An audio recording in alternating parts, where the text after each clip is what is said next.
Welcome to the Wisdom Circle. To subscribe or follow us on your favorite podcast platforms, please visit us at www.thewisdomcircle.com. Welcome to the Wisdom Circle. I'm Tony Ponturo, along with Ray Warren. This is episode 2. For all of you that saw our first episode, thank you. If you missed it, you can still go on our website, thewisdomcircle.com. You can also find our podcast on Spotify, Apple, and YouTube. We've received some nice feedback from folks, and so we're excited to continue this whole process of talking to you about business and human skills and life skills and anything else we can throw into the kitchen sink. So without further ado, Ray, how are you this morning?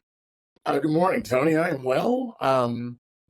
Every day's a great day. They're all precious gifts, right? So we learned to let them all.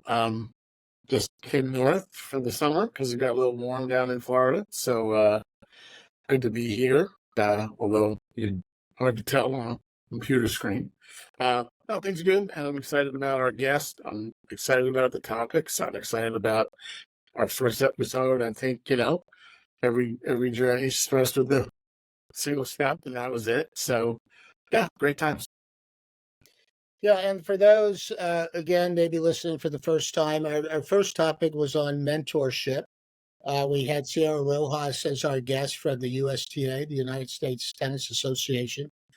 Today we're going to talk about, it's all about the brand. And I know Ray's real keen on, and I want to steal his thunder, talking about one aspect of the brand. And I'll share with another aspect as well. And we're going to have Dedra probably make us smarter than both of us combined. So, Ray, why don't you kick off our topic here? It's all about brand. Yeah, thanks. So, when Tony and I put our heads together, again, trying to come up with more than two, we talked about the different kinds of topics we'd like to talk about. And, Tony, set quite an example for the industry about, and his team to a degree, right? But Tony was right on the hot seat at Anheuser-Busch about branding and marketing and keeping the cases moving. And I always admired his ability to understand the brands of Anheuser-Busch, having worked with agencies, etc. I knew a little bit more about brands than I would have, but not as much as Tom. So I like the idea of the brand and the life combination because I've always felt that really your name is your brand, your style is your brand, you are a brand, and that brand stays with you. And I think I'm excited about talking about the human element of the brand. While Tony and Dedra will talk about all of this amongst us. But I've just heard some amazing things about Dedra's work life, and I know Tony pretty well. So excited to talk about both ends of the branding spectrum. Yeah, let's start with what, the consumer product side of branding. And I'm going to take it sort of two spokes, one with Budweiser and one with Bud Light, And when I first went to Anheuser-Busch in really the late 1982, early 1983, really probably by the time I knew where everything was, Budweiser was the number one beer brand. And it was about, what were our efforts about? It was about tradition. It was about the Clydesdales. It was about being authentic. It was about staying relevant. So each generation wouldn't say, well, that's my dad's beer, that's my mom's beer. They want it to be my beer. So that was the challenge for Budweiser to keep this sort of tradition and authenticity as a brand. And we did that through, in many cases, sports. Sort of bigger than life, Super Bowls and the Olympics and FIFA with the World Cup and team sponsorships. And one of the things, speaking of branding, that I always felt that we sponsored at one point 90% of all the professional local teams in this country. And I think that was one of the big boosts for us because as you all know, as you follow football, basketball, hockey, baseball, on, college football and basketball, your market is your passion. I mean, sports is very tribal. So whether you're from Dallas, Texas, or New York, or California, or Indianapolis, that's your team. We all have big stadiums. We all have teams we love. We all have professional athletes. So when we would sponsor those teams, that was very key to us. And then with Bud Light, very quickly, as we introduced Bud Light, it's like, okay, we can't compete with that. Let's not have Bud Light and Budweiser be the same thing. So that was about being more lifestyle, more co-ed. So we would do things like the the beach volleyball and surfing and the triathlon and darts and things that were, not stepping on Budweiser's toes. And it just became more fun and free as a light beer with low calories and all those other attributes. So, ultimately Bud Light grew to be bigger than Budweiser. And now the current company with Michelob Ultra, you'll see, which started out as lifestyle and healthy and exercise and things outdoors. And now they transition as well to different things. So bottom line, and we'll hear from our guest in a little bit how she does it, but it's really trying to align your brand, your personality notes, your attributes to sponsorship that will take it the next step to the consumer that they want to relate. And if they hold that can of beer or bottle of beer in their hand, they can relate to it, and it's about them as well. So Ray, I'll pass it on to you. Yeah, no, those were great efforts. So the only, I think for me, having worked with multiple brands at much different levels of intensity, we had a first page of a new business pitch in one of the agencies I worked at, and we wrote a lot of new business. The first page said, when you're on the wrong bus, every stop's the wrong stop. And I think that really relates to brands. We saw the Bud Light problem, and it's really hard to come back. And I think the same thing is true in life. If you have made a wrong turn, it's hard to get back on track. So I think it's really key to, make sure that you're always on the right bus. And then that's thoughtful and it's hard, but it's really important to know what your brand is, who you are. And I think it just marries so nicely with the business that we're all in, be it sports, news, media, marketing, selling, anything, including yourself. So that's my brand story. Yeah, no, and since you sort of stepped into it a little bit, I'll just make one comment on the Bud Light, which I talked about in a more public way, is that you don't want to put anyone's face on a bottle of beer or a can of beer, because it's a reflection of who we are, talking about what I said earlier. So whether it's what they did with Dana Mulaney, I believe, or Tony Ponturo or Ray Warren or anybody, that's a bad, people that want to see someone else in the reflection of the product that they associate with. So that was really, in my mind, simplifying it, oversimplifying the mistake that made. It's about building the right image that people want to associate with, that in essence, they sort of see themselves in it. So, so now let's sort of switch gears to the human side, which I know Ray and I think is very important. And Ray, I'm going to let you start because I don't want to say some things that you may want to say, and I'll just dovetail into your lead here. Oh, you mean you don't want to interrupt me? I don't want to interrupt you. I've learned over the years on my line. No, you've never done that. Well, what I was thinking as you were talking about, you want to kind of see yourself in what you associate with a brand. And I was thinking about houses and homes, which are as intimate a space as there is, right? And how there are three ways to sell a house. One is to just invite people in on an open house, and they walk around and they see your house. It's not their house. Then there are brand new buildings that people build, and they're empty.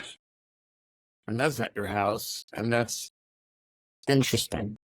But when you stage a house, and that's become the new thing, to put into a house based on the price you're charging, the location you have, etc., and you create a reflection of the people who, I mean, I can hit it right in every room with every pillow, but the idea of creating a home that has a feeling, I mean, I know the statistics support this, that they're much more successful in terms of price and they're much more successful in terms of timing on market. Um, and to me, that was another example, not necessarily a business, but a life example of, think about walking into an apartment that you were going to rent or buy, or a home that you were going to rent or buy, and, how it might have hit you if it was either full of somebody else's stuff or empty or set up to reflect what you want that house to look like. So again, I think that was another life example that relates to the brand of a car or a beer or a fast food meal, whatever.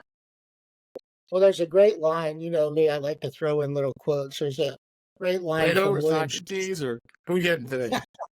I'm going all the way back to Shakespeare, and I'm going to paraphrase Well, a that sounds little bit. far. Okay. Well, it's actually, and here's the plug from my book, Revenge of the C+ Student. Hold it But up. it's sort of a heading. Well, actually, I do have it here. Oh, I just so happen to have it here. Just so happens. Just so happen. Fantastic. But he said, we know what we are, but we don't know who we're going to be. And so I think we're always working on ourselves as an individual. And I look at when I taught at Columbia and NYU in New York, I looked at it like a brand, which is, okay, what do you want? What do I want from Ray Warren? I want honesty. I want authenticity. I want sort of a teammate. I want a friend. I want good communication. And that's sort of what you want, you know. I want relevancy. You know, we talk about it all the time. How do you keep staying relevant with your voice as you get older? And so, and if you're, think of it as a person, who do you like to hang out with? You like to hang out with people, again, not to repeat myself, that you trust and are authentic and not sort of full of it. And so if that's who you want to hang out with, chances are that's who someone wants to hang out with you. That's why someone wants to hang out with you. And that not only is, I think, important for life, but important as you get into any business or career opportunity is, at the end of the day, the people want to hang out with you. Is that right? So those are our sort of setups. And now we're going to bring in our guest who will make us all a little smarter. I was fortunate to meet. So first of all, our guest is Dedra DeLilli. Dedra is the group manager of sponsorships at Toyota. So sort of a big job. I met Dedra about 8 or 9 years ago when she was at TD Ameritrade in New York. And then she had the opportunity to go to Dallas to work on Toyota. And one of the great, I think, again, learning things is we all can get sort of, using Ray, taking that home analogy, you know, you can get too comfortable sometimes. Like you're from New York, New Jersey, or New York, but the job to make your career better could be somewhere else. I went from New York to St. Louis. Ray did some work for a long time in Charlotte as CEO of Raycom. Dedra said, I'm here in New York, you know, but there's opportunities with Toyota in Dallas. So it's risk-taking sometimes that makes your career really take off. So with no further ado, I'd like to introduce Dedra DeLilli. Dedra, how are you today? I'm great. Happy to be here. So tell us a little bit about your current responsibilities at Toyota. Sure. So I've been with Toyota now for 7 years. Hard to believe. Time has just flown by. But I came into Toyota to manage our global Olympic and Paralympic partnership. So we're a top sponsor of the IOC and IPC. And that was a brand new relationship with Toyota. And so got connected through some mutual contacts in the industry and started managing the global and our domestic US OPP partnership. And over the last 2 years, we've been able to bring all sponsorships within the Toyota portfolio together under my team's purview. So I now manage the entire portfolio of Toyota sponsorships, as well as our auto shows. We've got about 70 auto shows a year, our national dealer meeting, and some of our other dealer facing and consumer facing events. Wow. It's nice to meet you. That's a big job. Great to meet you too. That's a big job. Yeah, I guess my first question is, how many times have you been to Paris, or will be in the next? Multiple times. This year I've been 5 or 6 times, and looking forward, we're 70-ish days away. So I will be heading over in mid-July and spending almost a month there for the Olympics, and then home for about a week and a half, and then going back to the Paralympic Games. Oh, wow. That's incredible. It's a wonderful town, some good food. It sure is. And I think they're going to do a heck of a job.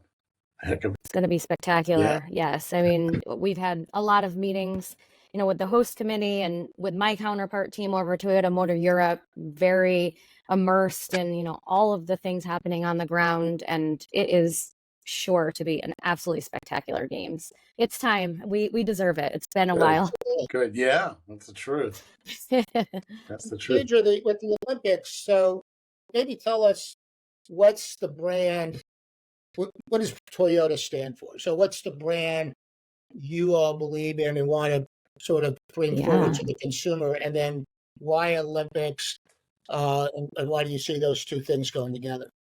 Absolutely. So at the time that I joined Toyota, this was back in 2017, we were really on this transformative brand journey. And it's about, moving the brand from a traditional automotive company to a mobility company. Still on that journey. It's going to be a long journey that I think a lot of us in the automotive industry are on. But at that point in time, it made sense strategically and from a marketing point of view, because what it allowed us to do for the first time through a partnership is have a unified message that we could communicate across the globe. And believe it or not, we don't often execute global campaigns at Toyota. And so rallying all of the markets around, the globe with this idea of creating a world in which people can live their fullest lives, and being able to communicate this message around what we call ever better mobility for all. The tenets of the Olympics and what they stand for really align nicely with what we're trying to achieve. And so our global tenets were a world where there's ever better mobility for all. And that means creating products. So you probably don't know, but we create a whole slew of mobility products to help create a more inclusive world, more, I think for people with disabilities, for people that are aging. There's a whole team of people who are just thinking about how can we help people live life to their fullest, and it's way outside of vehicles. And then it was also about, I think, a rallying cry for our internal team members and getting everyone excited about this change that we're making, right? It's a huge shift for the brand. It's a mindset shift externally and internally. And so having this platform of the Olympics and Paralympics, which really kind of epitomizes mobility, particularly the Paralympic movement, which we've very much leaned into, it was just a perfect fit for us. Wow. When does Toyota come out with a sneaker line? Hey, you never know. It might be happening behind the scenes. Mobility. Yeah. Personally, I'd buy a pair of Toyota sneakers. I wanted to ask you a personal brand question about your life. Yeah. Your life brand. Because I've talked to a few people about you, and you've got a great brand. I'll tell you that right now. Well, thank you. And so, who, I guess, early influence on your brand, who that might be, how you've carried it forward, expanded on it. Just a little bit about, the Dedra DeLilli brand. Tell us about how you built it and how it started and what got you to where you sit today in front of a bunch of great jerseys with a gigantic job. Well, thanks. I love this question. So I will also quote someone, Jeff Bezos. I think he articulated it perfectly when he said that your brand is what people say about you when you're not in the room. Oh. And, I think that is your brand, whether we like it or not. It's the perception that people have about you. And I think a lot about my own personal brand. And, I think the days of there being a business brand and a personal brand are gone, right? With the proliferation of social media, it's all one and the same. Every employer is now Googling and looking at every social platform before they even will have a conversation, with an intent, with a potential employee. And so, I think it's just about being real and being you and being authentic and having continuity in the way in which you're showing up, right? And I think that's how you build a consistent brand. And it's easy to say, I believe in this, or I want to do this, but your actions have to follow what you're, I think, putting out in the world. So, I just try to live in a way that I think both personally and professionally, I can look in the mirror and say, I feel really good about the way I did it and what I did. And, I am very, very passionate about what I do. I know, Tony, I'm sure this resonates with you, but I really truly do feel blessed that I found a career in something that I love. I'm so passionate about what I do, but it's also about being passionate about how you're doing it and the people, that you're working with along the way. And so I try to really think about being a servant leader and, how can I help other people develop? How can I be surrounded by people that are making me smarter, but that I also can reciprocate and help, I think mentor and guide. And so, I think it's just trying to be the best person, frankly, that you can be. And, there's oftentimes people I think that think, well, you can't be nice, you can't be kind and still be influential and strong and confident. And I do not believe that.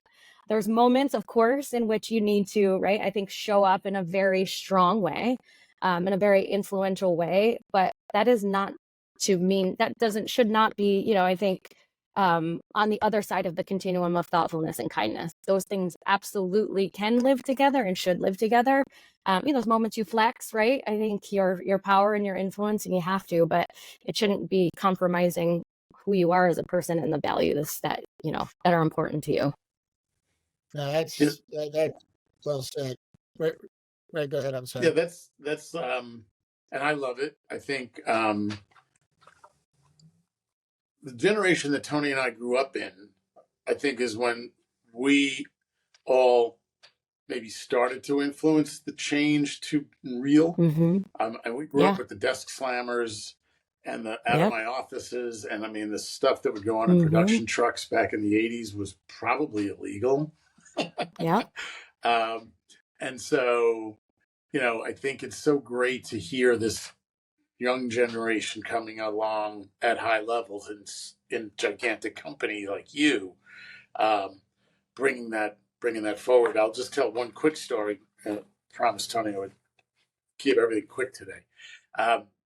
My first offsite with the Telemundo team and the World Cup, I basically got emotional. I mean, I was so passionate about what we had to do and so excited about having to do it that I'm actually teared up. And I had a guy who was running, a wonderful man named Brian Jones, works for the Table Group, great company. He was my guy helping me set up the day. And afterwards, I'm like, well, there it goes. I just lost the team. And here they see their new boss, who's English. And he's like, are you kidding? You have just won the team. You have now turned that team into a bunch of people who will run through walls with you. So to your point about kindness and thoughtfulness and vulnerability, I'll just throw that in there. Be it like, hey, I'm as human as you. I am not like some robot who slams the desk and kicks you out of my office. I think you did a really great job of impressing me more than I was already impressed before we got here. Thank you. Well, thank you. It's I think expectations as well, right? With the younger generation of people that are, that we're all molding and that we're helping to develop. There is an expectation, that we're all real, we're all human. And I love that. I think it's so healthy and it's so natural. And, I too have cried. I have cried in an interview, actually, just recently. We talked about, one of the things I'm so passionate about is our commitment to the Paralympic movement. And at Toyota, we started a fund, the Toyota US Paralympic Fund. And through that fund, we have raised over $6 million, with every single dollar going directly to support the entire Team USA Paralympic team. So we have now provided financial support for over 1,000 Team USA Paralympic athletes. And I get emotional about it because the stories that I have heard through emails, through phone calls, through parents reaching out to me to say, you have literally changed our lives. You have provided equipment for me that I would not be able to ever have to compete on the world's largest stage. You have helped me pay my rent. You have helped me, have nourishment so I can actually train properly. We're talking about small payments to change the lives of people who are the most elite athletes in the world that we're doing a disservice to. So those moments when you hear those personal stories about the impact that you and your team has been able to make to change someone's lives, this isn't even about sport anymore. This isn't about business. This is personal. I mean, that's just, how lucky am I that I get to do something that's so meaningful. That's great. Yeah, I mean, I think people don't realize enough that, they look at big corporations as just that, big corporations with no heart. And so many corporations are doing the work that Toyota's doing and you're doing with the Olympics and Paralympics and so many other things and it's, to you, as you said, it's people working with people. There's, one's on one side of the desk using that sort of description, and we're all working together. And I've learned, just recently even, but is how you treat people will last for a lifetime. Absolutely. I'm 15 years removed from a $700 million a year budget, and I reached out to, and I'm going to give him the kudos here, to Commissioner Bettman, right in the middle of Stanley Cup. And I've done similar things to some of the other commissioners looking for a question or a favor, and they've all responded. But I sent the commissioner an email, and within 5 minutes, he said, "Here's my personal number. Call me." And I said, Gary, I almost feel bad doing this, but I just have a question I need some help on for 5 minutes. And he said, "You always treated me well, and Anheuser-Busch always treated the league well. Of course I'm going to, get back to you." And people need to remember that, because if commissioners and people at high levels can get back to people in 5 minutes, That's right. then we all can, right? Absolutely. Right. Dedra, do you have any question for us? Just to put us on the hot seat. Put Ray on the hot seat first. Yeah, Ray. I mean, Ray, I would love to get more perspective from you on just this idea of personal branding and why you think it's critical. Is there anyone out there that's doing it well, spending, I think, time? Are there practices that, you employ or that you could advise others to use to ensure that we're just culminating a really strong brand? Yeah, I do think it's about listening and being quiet, and I think it's about understanding. It's about empathy. I have a couple of folks who were critical to me in that path. One of them unfortunately passed away this summer, but I was at ABC and I made a mistake. I made an honest mistake on a show that had 28 spots in it, and I put 29 in, or 27 in, so one didn't run that could have. And I walked into his office and he said, I was like 27 years old, and he said, "There's nothing I can." He saw me, and I said, "Marvin, I screwed up. It's bad." Marvin Goldsmith is his name, to just give him kudos. And he's like, "You know what? I've already taken care of it with the buyer.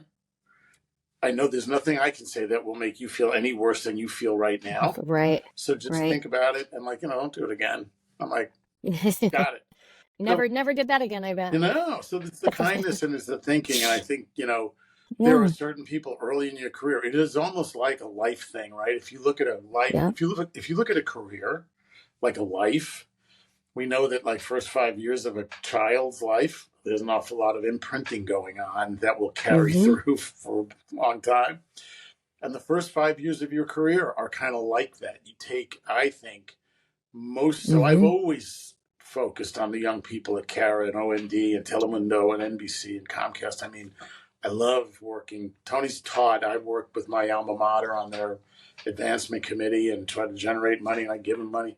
But it's about the students, and it's about growth in life and helping them get off to a start the way you're doing with the amazing work you described with the Paralympics. So, yeah, to me, it's about, really nurturing those young folks in your organization Yes. and treating them Yes. almost like a parent. Like, like you're really making imprints right now, and you're going to either set this person up to succeed in the long term or not. Yep. And so I always That's took true. that role is a very significant responsibility every day. Yeah, I agree. I think that's great advice. I think the thing to underline as well here, and actually it was my father who taught me this, who headed up HR and labor relations for RCA back in the day, was bring your own personality to the job. Don't Yep. try to be, Ray Warren or Dedra. They already have that taken. That's Be true. yourself. Bring the principles we're all talking about in the Mhm. sense of partnership and honesty and trust, but do it in your style. Don't let someone mold you into something that you're not, because you're never going to feel. It's like wearing a baggy shirt or pants that don't fit. It's just not comfortable. Yep. So I think in all these things we're saying, be true to who you are, bring these principles and attributes forward, but be you, because you're the only one Yes. that has you, right? Yeah. And people see right through it when you're not being you, right? I mean, it's Yep. very clear to others when you're trying to pose as something that you're not. And that's the worst. I mean, I think that's a terrible reflection of your brand. Yes. So, Dedra, I think we'll let you go sell some mobility. We really, really appreciate you joining us. Continue good luck in your career and Thank you. life. You've taught us a lot. Ray, any last words as we sign off here? No. Yes. No. Sometimes I just say no for no particular reason. Yes, of course I have something to say. Thank you very much for joining us. It's really been nice to meet you and get to know you a little bit. Feel like I know you more than I should after 30 minutes, but you're very well. That's an attribute. You're very out Thank there you. and very personable, and I think you're doing a heck of a job for two brands, your brand and Toyota's brand. So Thank you. continue. I appreciate that. Thank you. And it's great to be here. It's great to meet you. And I would be remiss if I did not send a special thank you to Tony. He's been a mentor to me for many years. And when you talk about someone always answering the phone or responding to that email, that's been Tony for me. And he's provided me great guidance and advice and feedback in every aspect of life and career. So thank you, Tony. Thanks, Dedra. Really appreciate it. Nice. And thanks, everyone, for watching and listening. And enjoy episode 2 and give us feedback on our website. We love to get feedback. Thanks, everyone. Thank you. Thanks, everybody. Bye.